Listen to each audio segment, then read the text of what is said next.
પોરબંદર શહેરના પોશ વિસ્તાર ગણાતા રાજીવનગર, મીરાનગર, પારસનગર સહિતના અનેક વિસ્તારોની અંદર સતત બીજા વર્ષે પણ જળબંબાકારની પરિસ્થિતિ જોવા મળી હતી। વરસાદ બંધ થતાં પાણી ઓસરતા લોકોએ રાહતનો શ્વાસ તો લીધો હતો, પણ મનપા સામે લોકોએ ભારે આક્રોશ ઠાલવ્યો હતો। અને આ સતત 2 વર્ષથી જે રીતે લોકોના ઘરની અંદર પાણી ઘૂસી રહ્યા છે, તેમના કારણે તેઓની લાખો રૂપિયાનું જે કિંમતી જે માલ સામાન હોય કે પછી અનાજ કરિયાણું હોય, તેમને ભારે નુકસાની પહોંચતા લોકોએ મહાનગરપાલિકા ઉપર ભારે રોષ ઠાલવ્યો હતો।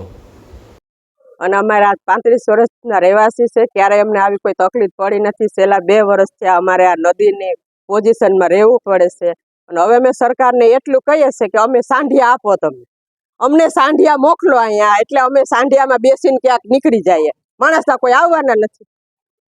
સરકારને એટલી તો ખબર પડે છે ને કે આ લોકો એટલા રૂપિયા નાખીને અહીંયા રહેવા આવ્યા છે। અમે કોઈ પેશકદમીમાં તો નથી રહેતા ને, કે અમે નથી વેરા ભરતા, કે નથી કોઈ અમે અહીંયા મફતના કોઈ પ્લોટ રોક્યા, તો અમારી કોઈ સહાય કે અમારો કોઈ અવાજ ન સાંભળે।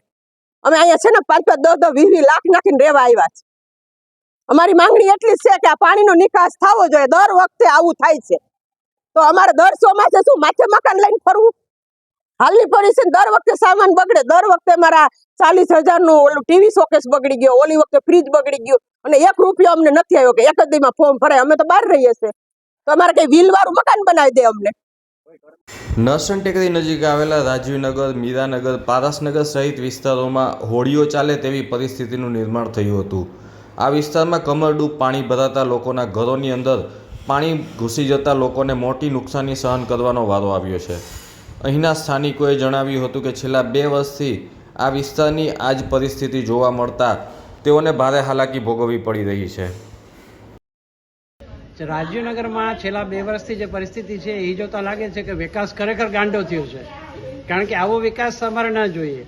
છેલ્લા 2 વર્ષથી જેટલું પાણી ભરાય છે અહીંયા, એનો કોઈ નિકાલનો કોઈ વ્યવસ્થા નથી। છેલ્લા 2 વર્ષથી ઘરોમાં પાણી આવી જાય છે। નીચાણવાળા વિસ્તારોમાં જે નીચેના રૂમ હોય એમાં પાણી અંદર સામાન અમારો બગડી જાય છે। ઇલેક્ટ્રિક સામાન હોય, સેટી હોય, પલંગ હોય, એ બધા ઉપર ચડાવવા પડે છે અમારે। હવે ઘરમાં જેન્ટ્સ ન હોય તો ભાઈ બૈરાઓની કેવી હાલત થાય ઘરમાં? અને છેલ્લા 2 વર્ષથી કોઈ આ વસ્તુનો નિકાલ નથી આવતો। છેલ્લા 2 વર્ષથી આવી જ પરિસ્થિતિ છે। મહાનગરપાલિકા બન્યા પછી એમ આશા હતી કે આમાં કંઈક સુધારો આવશે, પણ સુધારા જેવી કોઈ અત્યાર સુધી તો એવું કંઈ લાગતું નથી કે કંઈ સુધારો આવે એવું, કારણ કે સરકારી તંત્ર ચાલે છે એમ જ ચાલે છે, એમાં કોઈ સુધારો નથી। રોડ રસ્તાની તમે હાલત જુઓ। રાજીવનગર ક્યારેક એરિયાનો પોરબંદરનો પોશ વિસ્તાર ગણાતો રાજીવનગર, અત્યારે એવી હાલત છે કે આ પોરબંદરનો 3rd ક્લાસ વિસ્તાર થઈ ગયો છે। પોરબંદરનો રાજીવનગર એવી હાલત થઈ ગઈ છે। રોડ રસ્તાની હાલત જુઓ તમે, પાણીનો પ્રોબ્લેમ જુઓ, દર વખતે આવીને આવી હાલત થાય છે। આ પાણી ભરાઈ જાય છે, ટેક્સ ભરીએ છીએ, દર વખતે વેરા ભરીએ છીએ, બધી જણા વેરા તો વધારતા જ જાઓ છો તમે, એની સામે સગવડના નામે મીંડું। એટલે આવો ક્યારે આવો વિકાસ ખરેખર ગાંડો જ થયો છે આવું।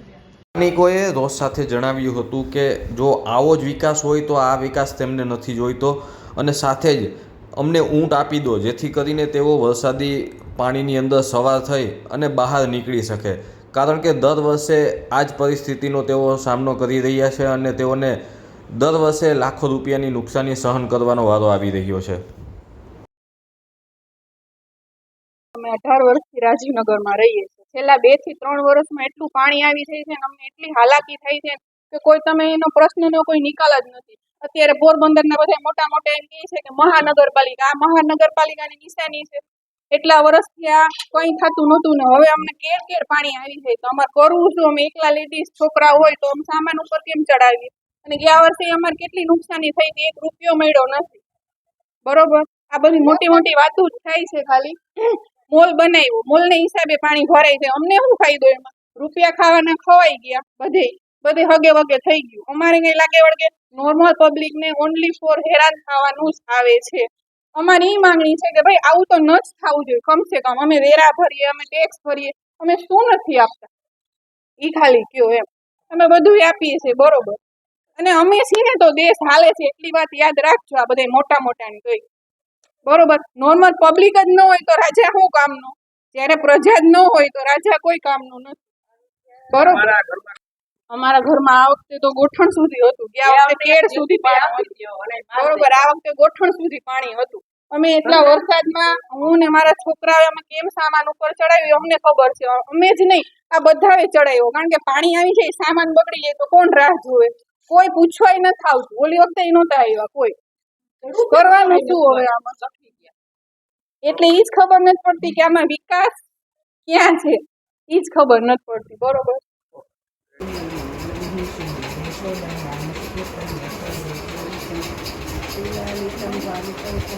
મીડિયાવાળા આવ્યા જ ને તો 10 મિનિટમાં એ હમણાં ફોન કરાવું છું જો.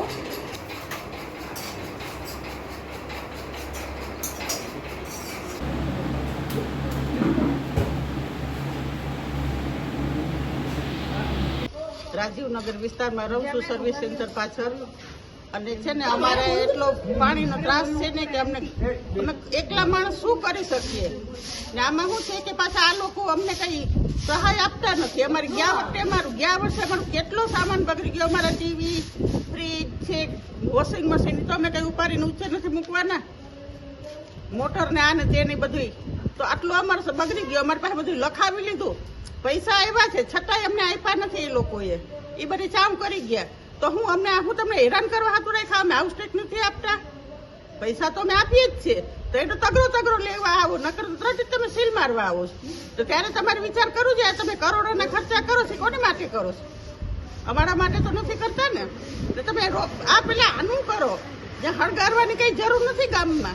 ગામને ખબર જ છે કે હું હાલીશ. આયા છે ને તમારે પેલા રોડ રસ્તા હરખા કરો, અમારી જે તકલીફ છે એ દૂર કરો, પછી તમે તમારા હારા કામ દેખાડજો. તમારે રૂપિયા જ ખાવા હોય તો ભીખ માંગી લ્યો ને, ભીખ માંગો, અમે આપશું ભીખ તમને.